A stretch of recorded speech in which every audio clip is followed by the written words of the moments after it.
നമ്മൾ കടയിൽ നിന്ന് വാങ്ങുന്ന പുതിനയില രാസവളങ്ങളോ കീടനാശിനികളോ ഇല്ലാതെ തികച്ചും ഓർഗാനിക്കായി നമുക്ക് വീട്ടിലും കൃഷി ചെയ്യാം.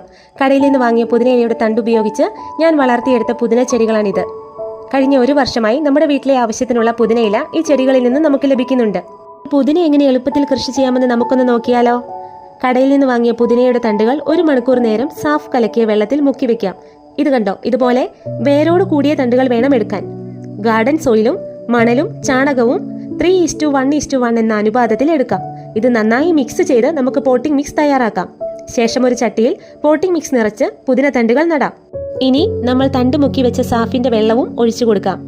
ഒരാഴ്ച വേര് പിടിക്കാനായി നേരിട്ട് സൂര്യപ്രകാശം ലഭിക്കാത്ത സ്ഥലത്തേക്ക് നമുക്കിതിനെ മാറ്റിവെക്കാം. ഒരാഴ്ച കഴിയുമ്പോഴേക്കും തണ്ടുകളൊക്കെ വേര് പിടിച്ച് പുതിയ ഇലകളൊക്കെ വന്നു തുടങ്ങും. ചെടി നന്നായി വളർന്നു തുടങ്ങിയാൽ 1 മാസം കൂടുമ്പോൾ ചുവട്ടിലെ മണ്ണിളക്കി ചാണകപ്പൊടി ചേർത്ത് കൊടുക്കാം. ചട്ടിയിലാണ് വെക്കുന്നതെങ്കിൽ ഒന്നിടവിട്ട ദിവസങ്ങളിൽ വെള്ളം ഒഴിക്കാൻ മറക്കരുതേ.